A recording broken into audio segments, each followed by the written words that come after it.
doit avoir un minimum de vie privée. Un minimum, au moins, on doit en avoir. Parce que ne pas en avoir carrément, c'est un peu comme si on s'oubliait. C'est un peu comme si on ne vit plus et toute sa vie est consacrée, en fait, est sacrifiée. C'est un peu comme effacé pour que l'autre soit heureux. C'est vrai que c'est à cela qu'est destinée la vie de couple, rendre l'autre heureux. Mais vous ne pouvez pas rendre quelqu'un heureux si vous-même, vous ne vous sentez pas épanoui dans votre être. Si vous ne vous sentez pas libre dans votre être. Et pour qu'il y ait ce minimum de liberté ou cet épanouissement, il faut qu'on ait un coin, un jardin privé pour soi, dans lequel on va quand même de temps en temps se ressourcer afin de revenir dans cette vie privée, dans cette vie de couple. Okay. Donc, cherchez à savoir exactement et de manière précise et concise, en temps réel s'il le faut, ce que son conjoint ou sa partenaire est en train de faire ou fait de son quotidien. Cela peut amener beaucoup de conflits dans la relation, dans la vie de couple. Donc, ce n'est pas impératif. Mais, si dans le couple, les deux individus se sont entendus dès le départ de ne rien se cacher, même dans la vie privée de l'autre ou de l'un, l'autre y est. S'ils arrivent à s'entendre là-dessus et ils continuent, ils arrivent à respecter ce qu'ils se sont dit, chacun pourrait se sentir obligé de forcément savoir ce que l'autre fait. Mais vous savez, quand c'est une question d'obligation, ce n'est pas agréable dans le couple. Mais quand on laisse libre cours au naturel de la personne, à son bon vouloir, à son sens de responsabilité et à son désir de donner le meilleur de lui-même, le maximum de lui-même, c'est beaucoup plus intéressant. Oui. Et peut-on laisser son partenaire fouiller dans son portable? Ou bien vous pouvez prendre le portable de votre partenaire et fouiller et voir les messages? Bien. D'abord, la question est de savoir pourquoi fouillez-vous le téléphone? C'est la première question. Parce que fouiller juste pour se distraire, en réalité, ça ne pose aucun problème. D'accord? Peut-être je m'ennuie, je suis déjà trop habitué à mon téléphone. Donc, je prends le téléphone de l'autre pour y voir peut-être de nouveaux jeux, m'amuser un peu et tout. Ok. Mais si je fouille parce que je soupçonne un comportement, si je fouille parce que je veux savoir ce que l'autre me cache, si je fouille parce que j'ai appris que, ou j'aurais appris que, je l'ai vu faire quelque chose, peut-être qu'il me cache quelque chose. Et c'est ce qui me pousse à aller fouiller dans son téléphone. Même si je ne trouve pas ce que je cherche, je trouverai quelque chose que je ne cherche pas, mais qui va me faire mal. Okay. Donc, sur le principe, il n'y a aucun problème à ce que l'on fouille le téléphone de son partenaire. Aucun problème. Quand les gens se disent le téléphone est personnel et tout ça, donc le téléphone est devenu plus personnel que votre partie intime que vous partagez avec l'autre. Ok, super. Permettez-moi de vous poser cette question. Est-ce que vous laissez votre portable à votre femme, tout votre femme arrive à fouiller votre portable? Mais il faut que nous comprenions que dans nos différentes relations, le passé n'est pas quelque chose à cacher. Okay. Vous rentrez dans une relation dans laquelle vous cachez votre passé à l'autre. Vous ne faites pas preuve d'amour. C'est de l'égoïsme. C'est parce que vous vous reprochez un passé assez sombre et vous trouvez que l'autre ne va pas apprécier. Maintenant, pourquoi voulez-vous donner à l'autre quelque chose qu'il ne va pas apprécier à consommer? Pourquoi? C'est méchant. Donc, vaut mieux de se taire. Non, il faut partager avec l'autre. Il faut lui faire savoir. Si l'homme a été criminel, qu'il fasse savoir à la personne avec qui il veut partager désormais sa vie, tu sais. Ce n'est pas d'ailleurs le début de la relation, hein, non, mais il faut quand même qu'ils arrivent à un certain niveau de discussion, qu'ils soient sûrs de connaître un peu l'autre pour savoir comment transmettre l'information. Okay. Quand transmettre l'information, où transmettre l'information. Donc, il faut faire asseoir l'autre et le faire comprendre. Tu sais, je n'ai pas été toujours cette bonne personne que tu vois aujourd'hui. J'ai eu un passé vraiment pas glorieux. que moi-même je n'ai pas apprécié. En tout cas, aujourd'hui, je n'apprécie pas. Si c'est à refaire, je ne le referai plus. Mais voici. J'ai été brigand, j'ai été criminel, j'ai été voleur, j'ai été corrupteur, j'ai été un bon menteur et j'ai même été sorcier si possible. Donc, si la femme a été prostituée, elle a été je ne sais pas quoi, infidèle dans ses précédentes relations, ce sont des choses qu'il faut partager.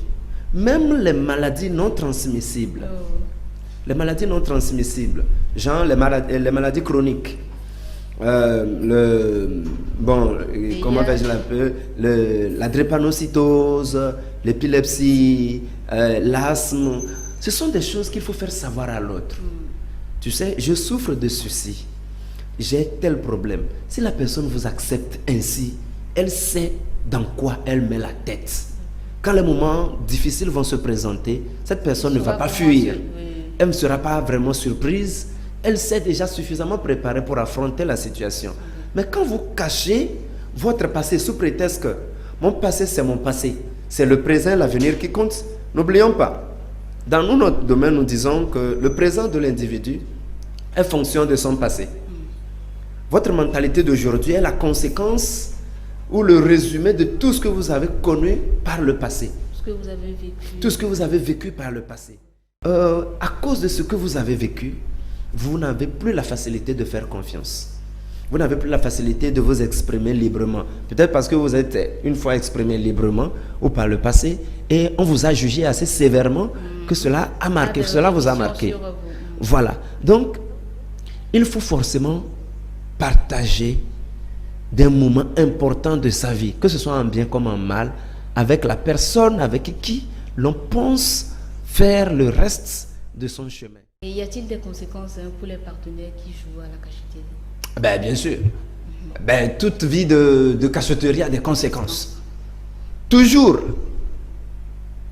Ben, écoutez, quand vous cachez, c'est que vous reprochez quelque chose. Mais vous allez continuer par vous reprocher quelque chose jusqu'à quand? Vous allez vous en sortir quand? C'est la question que je pose. Et continuellement, un jour vous allez vous tromper. Oui, un jour vous allez vous tromper d'argument. Vous allez vous tromper. Vous allez dire une chose à la place d'une autre. Vous allez appeler un nom à la place d'un autre. Vous allez évoquer un événement à la place d'un autre. Vous allez, tôt ou tard, vous allez vous trahir. Ce n'est pas la peine. Donc, les conséquences sont énormes. Et l'une des plus grandes conséquences, c'est que vous risquez d'en mourir. Vous risquez d'en mourir. La moindre qui suit directement, c'est que vous risquez de foutre en l'air cette bonne relation, cette bonne vie de couple, cette harmonie conjugale que vous avez. Et vous savez, quand on perd l'harmonie de son couple, c'est difficile de la retrouver. Vous savez, je vais vous étonner quand je vais vous dire que même faire l'amour, ça prend. Mais oui, excusez-moi, même faire l'amour, ça prend. Ça prend. Vous ne savez pas faire l'amour, les gars, vous savez, c'est de la merde. C'est de la merde. Il faut savoir faire l'amour. J'aime beaucoup ce monsieur-là, ce coach, Armand Pognon, qui dit, il faut faire l'amour. Il faut bien faire l'amour. Il faut toujours faire l'amour dans toutes les positions et partout où c'est possible. Donc, bien faire l'amour suppose que vous savez faire l'amour. Savoir faire l'amour, ce n'est pas une théorie qu'il faut mémoriser et venir essayer de pratiquer. Comme on l'a fait avec X, on va le faire avec Y. Non. Savoir faire l'amour suppose qu'on sait s'adapter au partenaire ou à la partenaire qu'on a. C'est en fonction du partenaire ou de la partenaire qu'on apprécie votre savoir-faire en amour. Ce n'est pas dans un cadre général.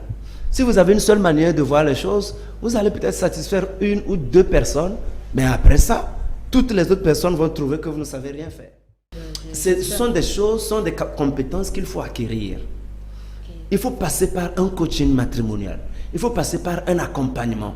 Il faut passer par Oui, tout est dit en fait quoi. Il faut se faire accompagner. Les gens se disent souvent que l'amour, c'est Dieu qui donne un partenaire, et que c'est Dieu qui donne. Donc, vous conseillez aux gens de se faire accompagner par des coachs. Bien, vous voyez, pour même mieux la réussir vie, leur couple. oui, même la vie que nous avons, c'est Dieu qui donne. Mais si vous ne savez pas vivre, vous allez mourir. La vie que vous avez, c'est Dieu qui vous a donné. Mais si vous ne savez pas vivre, vous allez mourir. Je ne vais pas vous mentir sur ce point. Okay. Parce que, vous savez, tout s'apprend dans la vie. Bien vivre s'apprend. Mieux vivre s'apprend. Mal vivre même s'apprend. Oui, donc, tout cela s'apprend. Il faut qu'on apprenne. Avant de rentrer... Bon, vous êtes animatrice. Oui. Avant de vous asseoir là où vous êtes assise, vous avez appris à le faire. Oui. Et pourtant, à un moment de votre vie, vous allez arrêter d'exercer. Pour conduire une voiture, il faut apprendre à conduire. Il faut passer le permis et l'avoir. Pour avoir occupé un poste ou exercer un métier plus tard, il faut se faire former ou aller à l'école pour cela. À plus forte raison, la vie de couple, le noyau même duquel part votre bonheur. Vous n'allez pas vous former pour cette vie-là. Au temps de nos arrières, grands-parents, même de nos grands-parents, ce sont des choses qui s'apprenaient auprès de ceux qui mènent déjà cette vie-là. Ah bon? Ben oui, ce sont des choses qui se faisaient. Nous avons abandonné des bonnes manières au profit de cette civilisation importée, qui malheureusement ne nous est en réalité d'aucune aide. D'aucune aide. Donc, il faut que les gens aient le courage de s'approcher des professionnels du domaine pour se faire accompagner. Autrement, même des bonnes relations peuvent être foutues en l'air parce qu'on n'a pas su comment mener la relation, on n'a pas su comment mener la vie, comment gérer pour que cela puisse donner le résultat que cela doit donner.